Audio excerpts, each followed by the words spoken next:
بسم اللہ الرحمن الرحیم۔ روح کی بیماریاں اور ان کا علاج۔ احادیث نبویہ صلی اللہ علیہ وسلم اقتباس اور اختصار کے ساتھ۔ نمبر 1، حضور صلی اللہ علیہ وسلم فرماتے ہیں غیر عورت کی طرف دیکھنا آنکھوں کا زنا ہے، اور شہوت انگیز باتیں سننا جو زنا کی رغبت پیدا کریں یہ کان کا زنا ہے، اور زبان سے غیر محرم عورتوں سے گفتگو کر کے خوش ہونا یہ زبان کا زنا ہے، اور ہاتھوں سے نامحرم عورتوں یا خوبصورت لڑکوں کو چھونا یہ ہاتھ کا زنا ہے، اور پاؤں سے ان کی طرف چل کر جانا پاؤں کا زنا ہے، اور دل تو حرام کاری کی آرزو اور چاہ کرتا ہے، اور شرمگاہ اس چیز کی تکذیب یا تصدیق کرتی ہے۔ اعضاء کی سرحدوں کی حفاظت ہی سے دل کا دارالخلافہ بھی محفوظ ہوگا۔ جس ملک کا بارڈر محفوظ نہیں اس کا ہیڈ کوارٹر بھی محفوظ نہیں۔ نمبر 2، حضور صلی اللہ علیہ وسلم ارشاد فرماتے ہیں کہ راستوں پر بیٹھنے سے اجتناب کرو، اور اگر بضرورت بیٹھنا ہی ہو تو راستے کا حق ادا کرو۔ صحابہ رضوان اللہ علیہ مجمعین نے عرض کیا یا رسول اللہ صلی اللہ علیہ وسلم راستے کا کیا حق ہے؟ آپ صلی اللہ علیہ وسلم نے ارشاد فرمایا کہ نظریں نیچی رکھنا، کسی کو ایذا نہ دینا، سلام کا جواب دینا، امر بالمعروف اور نہی عن المنکر یعنی بھلی بات کا حکم دینا اور برائیوں سے روکنا۔ نمبر 3، حضرت جریر رضی اللہ عنہ نے دریافت کیا یا رسول اللہ صلی اللہ تعالی علیہ وسلم اچانک نظر کا کیا حکم ہے؟ ارشاد فرمایا کہ اسرف بصرک، اپنی نگاہ کو پھیر لو۔ اس حدیث سے معلوم ہوا کہ اچانک نظر معاف تو ہے مگر اس نظر کو جمانا حرام ہے، فوراً اس اجنبیہ یا لڑکے سے نظر کو پھیر لینا چاہیے۔ نمبر 4، حضرت ام سلمہ رضی اللہ عنہ اور حضرت میمونہ رضی اللہ عنہ حضور صلی اللہ تعالی علیہ وسلم کے پاس تھیں کہ حضرت عبداللہ ابن ام مکتوم نابینا صحابی رضی اللہ تعالی عنہ آئے۔ ان کو آتے دیکھ کر نبی اکرم صلی اللہ تعالی علیہ وسلم نے فرمایا تم دونوں پردہ کرو۔ عرض کیا کہ یا رسول اللہ صلی اللہ تعالی علیہ وسلم کیا وہ نابینا نہیں ہے کہ نہ ہم کو دیکھ سکتے ہیں اور نہ ہم کو پہچان سکتے ہیں؟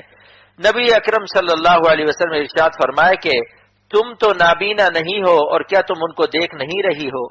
امام زہری کہتے ہیں کہ اگر نابالغ اور کمسن لڑکی ہو لیکن اس کی طرف دیکھنے سے خواہش پیدا ہوتی ہو تو اس کے کسی عضو کو دیکھنا جائز نہیں۔ نمبر 5، حضور صلی اللہ علیہ وسلم نے ارشاد فرمایا کہ اجنبی عورتوں سے بچو۔ ایک آدمی نے عرض کیا یا رسول اللہ صلی اللہ علیہ وسلم دیور کے بارے میں کیا حکم ہے؟ ارشاد فرمایا کہ دیور تو موت ہے۔ شوہر کے حقیقی بھائی کو دیور کہتے ہیں اور شوہر کے ہر قریبی رشتہ دار کا بھی یہی حکم ہے، جیسے شوہر کے چچزاد بھائی وغیرہ، ان لوگوں سے سخت احتیاط کا حکم ہے۔ نمبر 6، رسول اکرم صلی اللہ علیہ وسلم ارشاد فرمائے کوئی شخص کسی اجنبی عورت کے ساتھ خلوت نہ کرے مگر یہ کہ اس کا وہاں محرم بھی موجود ہو۔ مسئلہ کسی نامحرم عورت یا کسی خوبصورت لڑکے کے پاس تنہائی میں بیٹھنا جائز نہیں، اور بالخصوص اجنبی عورت کے ساتھ خلوت کرنا بالاتفاق حرام ہے۔ نمبر 7، لا تنظروا الى المردان فان فيهم لمعة من الحور، بے ریش لڑکوں کی طرف نظر مت کرو کیونکہ ان کے حسن میں حوروں کی جھلک ہے جس سے قلب کو کشش ہوتی ہے اور اس سے اندیشہ فتنے کا ہوتا ہے۔ فائدہ، بعض بے علم یا بددین صوفیوں اور نقلی درویشوں نے بے ریش لڑکوں سے محبت اور شہوت پرستی کو شغل عیش بنا رکھا ہے، اور بعض نے ذریعہ قرب الہی سمجھ رکھا ہے۔ لڑکوں سے شہوت پرستی گناہ کبیرہ اور حرام ہے، لیکن حرام فعل کو ذریعہ قرب الہی سمجھنا تو سخت ضلالت اور کفر ہے۔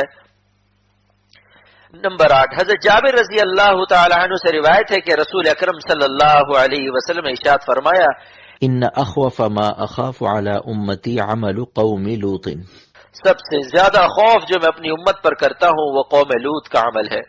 نمبر 9، حضرت عبداللہ ابن عباس و حضرت ابو ہریرہ رضی اللہ تعالی عنہم سے روایت ہے کہ رسول اکرم صلی اللہ علیہ وسلم نے ارشاد فرمایا ملعون من عمل قوم لوط، جس شخص نے قوم لوط کا عمل کیا وہ ملعون ہے۔ خدا کی رحمت سے دوری کو عربی میں لعنت کہتے ہیں۔ نمبر 10، حضرت ابو بکر صدیق رضی اللہ تعالی عنہ نے قوم لوط والے عمل کے فاعل و مفعول پر دیوار گرا کر ہلاک کر دیا۔ نمبر 11، حق تعالی نظر رحمت سے نہ دیکھے گا ایسے شخص کی طرف جس نے کسی مرد کے ساتھ بدفعلی کی یا اپنی بیوی کے پاخانے کے مقام سے شہوت پوری کی۔ نمبر 12، ایک جوان شخص بارگاہ رسالت میں حاضر ہو کر عرض کیا یا رسول اللہ صلی اللہ علیہ وسلم مجھے زنا کی اجازت دی جاوے۔ آپ صلی اللہ علیہ وسلم نے دریافت فرمایا کیا تمہاری ماں زندہ ہے؟ عرض کیا ہاں۔ فرمایا کہ اگر تمہاری ماں سے کوئی زنا کرے تو کیا معلوم ہوگا؟ عرض کیا نہایت مکروہ و ناگوار ہوگا اور سخت غیرت آئے گی۔ پھر حضور صلی اللہ علیہ وسلم فرمایا کیا تمہاری خالہ زندہ ہے؟ کیا تمہاری پھوپھی زندہ ہے؟ کیا تمہاری ہمشیرہ زندہ ہے؟ ہر ایک کے ساتھ آپ نے اس کی والدہ والا معاملہ پیش فرمایا، اس نے ہر ایک کے معاملے میں اظہار ناگواری اور اظہار غیرت کیا۔ پھر حضور صلی اللہ علیہ وسلم ارشاد فرمایا جس کے ساتھ تم بھی زنا کی خواہش کرو گے وہ کسی کی ماں ہوگی، کسی کی خالہ یا پھوپھی یا بہن ہوگی۔ پھر آپ صلی اللہ علیہ وسلم اس کے سینے پر ہاتھ مار کر یہ دعا فرمائی، اللہم اغفر ذنبہ وطہر قلبہ واحسن فرجہ۔ یا اللہ اس کے گناہ معاف فرما اور اس کے قلب کو پاک فرما اور اس کی شرمگاہ کی حفاظت فرما۔ پھر اس شخص نے کہا کہ اس کے بعد مرتے دم تک زنا کا وسوسہ بھی کبھی نہ آیا۔ نمبر 13، حضرت عکاف رضی اللہ عنہ سے حضور صلی اللہ علیہ وسلم نے ارشاد فرمایا کہ کرف ایک عبادت گزار شخص تھا، کسی سمندر کے کنارے 300 سال تک اس طرح عبادت کی کہ دن کو روزہ رکھتا، رات کو نماز میں قیام کرتا۔ پھر ایک عورت کے عشق میں مبتلا ہو جانے کے سبب حق تعالیٰ کے ساتھ کفر کیا اور سب عبادت کو ترک کر دیا۔ پھر حق تعالیٰ نے ان کو خلاصی عطا فرمائی، اس بلا سے ان کے بعض عمل کی برکت سے، اور توجہ فرمائی اور معاف فرما دیا۔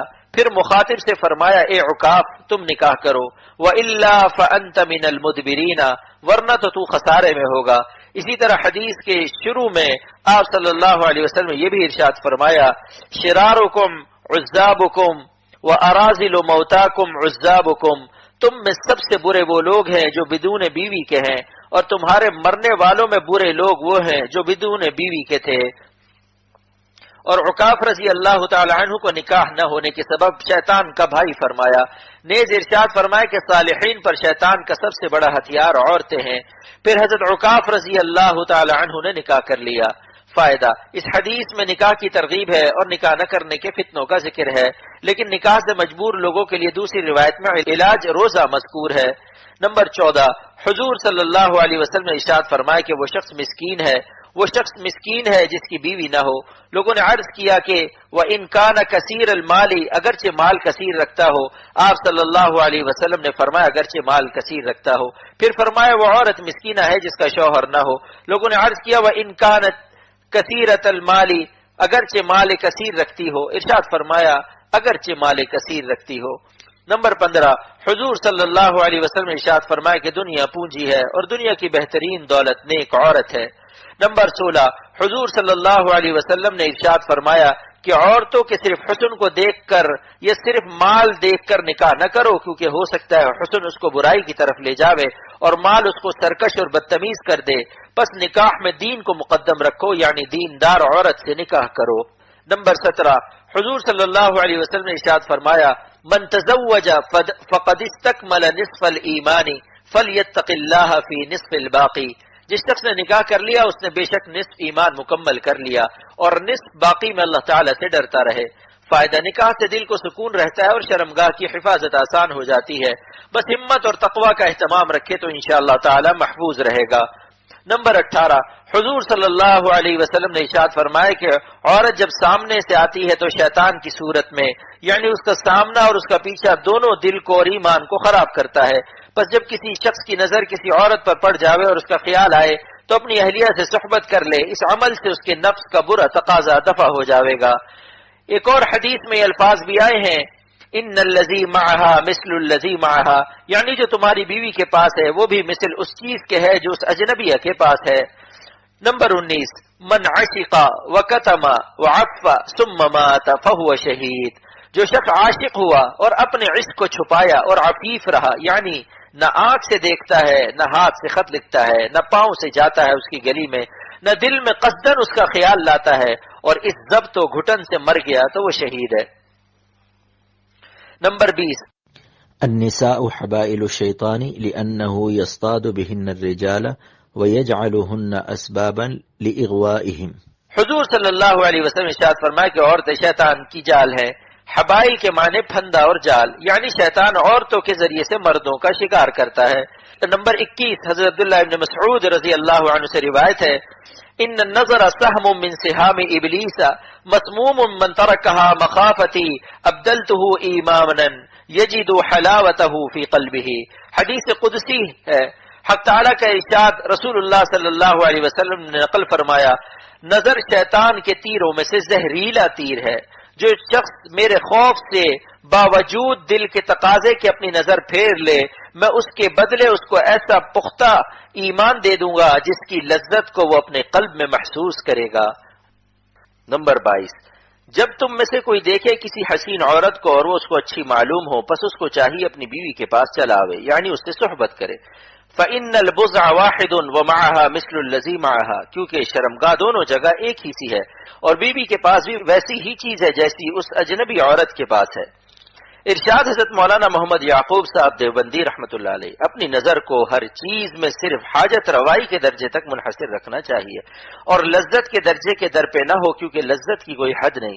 پس جو اس کے در پہ ہوگا اس کو کبھی تشویش سے نجات نہ ہوگی، اور جو شخص حاجت نفس پر کفایت کرے گا، جس وقت حاجت پوری ہو جاوے گی اس کو سکون ہو جاوے گا۔ پس اجنبیہ کی فرج کو اپنی بیوی کی فرج پر کوئی افزونی نہیں، دونوں میں فرق کرنا محض شیطان کا ملمہ ہے۔ یہ تقریر حضرت مولانا یعقوب صاحب رحمۃ اللہ علیہ کی ہے، جس کو حضرت اقدس حکیم الامت مولانا تھانوی رحمۃ اللہ علیہ نے التشرف جلد 40 میں نقل فرمایا ہے۔ بلعم بن باورہ کی عبرتناک حکایت۔ حضرت عبداللہ بن عباس رضی اللہ عنہما کی روایت ہے کہ عالم مقتدی جس کا نام بلعم بن باورہ ملک شام بیت المقدس کے قریب کنعان کا رہنے والا تھا، بعض روایت میں ہے کہ بنی اسرائیل میں سے تھا۔ جب غرق فرعون اور فتح مصر کے بعد حضرت موسیٰ علیہ السلام اور بنی اسرائیل کو قوم جبارین سے جہاد کا حکم ملا تو جبارین خائف ہوئے اور جمع ہو کر بلعم بن باورہ کے پاس آئے اور دعا کی درخواست کی کہ ہمارے مقابلے سے حق تعالیٰ ان کو واپس فرما دیں۔ بلعم بن باورہ کو اسم اعظم معلوم تھا، اس کے ذریعے جو دعا کرتا تھا قبول ہوتی تھی۔ بلعم نے کہا افسوس کہ وہ اللہ کے نبی ہیں، ان کے ساتھ اللہ کے فرشتے ہیں، میں ان کے خلاف کیسے بد دعا کر سکتا ہوں؟ اس سے تو میرا دین اور میری دنیا دونوں تباہ ہو جائیں گی۔ ان لوگوں نے جب بے حد اصرار کیا تو بلعم نے کہا اچھا میں حق تعالیٰ سے اس نوع کی دعا کی اجازت لیتا ہوں۔ اس نے کوئی عمل یا استخارہ کیا، جواب میں اس کو بتلایا گیا کہ ہرگز ایسا نہ کرے۔ اس نے قوم کو بتلایا کہ مجھے بد دعا کرنے سے روک دیا گیا۔ اس وقت قوم جبارین نے بلعم کو بڑا ہدیہ پیش کیا جو در حقیقت رشوت تھی، اس نے ہدیہ قبول کر لیا۔ پھر اس قوم کے لوگ اس کے پیچھے پڑ گئے اور اس کی بیوی نے بھی مشورہ دیا کہ رشوت قبول کر لو، پس وہ بیوی اور مال کی محبت میں اندھا ہو گیا۔ حضرت موسیٰ علیہ السلام اور بنی اسرائیل کے خلاف بد دعا کرنا شروع کی۔ اس وقت قدرت الہیہ کا ایک عجیب کرشمہ یہ ظاہر ہوا کہ جو کچھ وہ کلمات بد دعا نکالتا وہ کلمات جبارین کے لیے نکلتے تھے اور حضرت موسیٰ علیہ السلام کے لیے نکلتے ہی نہ تھے۔ بس قوم جبارین کے لوگ گھبرا گئے اور چلا اٹھے کہ تو ہمارے خلاف بد دعا کر رہا ہے۔ بلعم نے کہا میں کیا کروں، میری زبان میرے اختیار سے باہر ہو گئی ہے۔ نتیجہ یہ ہوا کہ اس قوم پر تباہی آئی اور بلعم کو یہ سزا ملی کہ اس کی زبان لٹک کر سینے پر آ گئی۔ اس عذاب کا قرآن حکیم میں ذکر ہے۔ فَمَثَلُهُ كَمَثَلِ الْكَلْبِ إِن تَحْمِلْ عَلَيْهِ يَلْهَثْ أَوْ تَتْرُكْهُ يَلْهَثْ۔ پس بلعم کا حال ایسا ہے جیسے کتے کا کہ اس پر بوجھ لا دو تو ہانپنے لگے اور اگر چھوڑ دو تو بھی ہانپے۔ پھر بلعم نے کہا اے میری قوم، اب تو میری دنیا و آخرت تباہ ہو گئی، مگر ہم تمہیں ایک چال بتاتے ہیں جس کے ذریعے تم موسیٰ علیہ السلام اور ان کے لشکر پر غالب آ سکتے ہو۔ وہ چال یہ ہے کہ تم اپنی حسین لڑکیوں کو مزین کر کے بنی اسرائیل کے لشکر میں بھیج دو۔ یہ لوگ مسافر ہیں، گھروں سے مدت کے نکلے ہوئے ہیں، اس تدبیر سے اگر یہ حرام کاری میں مبتلا ہو گئے تو ان پر قہر و عذاب نازل ہوگا، پھر یہ قوم فاتح نہیں ہو سکتی۔ بلعم کی یہ شیطانی چال ان کی سمجھ میں آ گئی اور اس تدبیر سے بنی اسرائیل کا ایک شخص فتنے میں مبتلا ہو گیا۔ حضرت موسیٰ علیہ السلام نے بہت روکا مگر نہ مانا، جس کے نتیجے میں بنی اسرائیل پر طاعون کا سخت عذاب آیا اور 70,000 اسرائیلی مر گئے۔ بعد ازاں جس شخص نے برا کام کیا تھا اس جوڑے کو قتل کر کے منظر عام پر ٹانگ دیا کہ سب لوگوں کو عبرت حاصل ہو، اور سب نے توبہ کی، اس وقت یہ عذاب رفع ہوا۔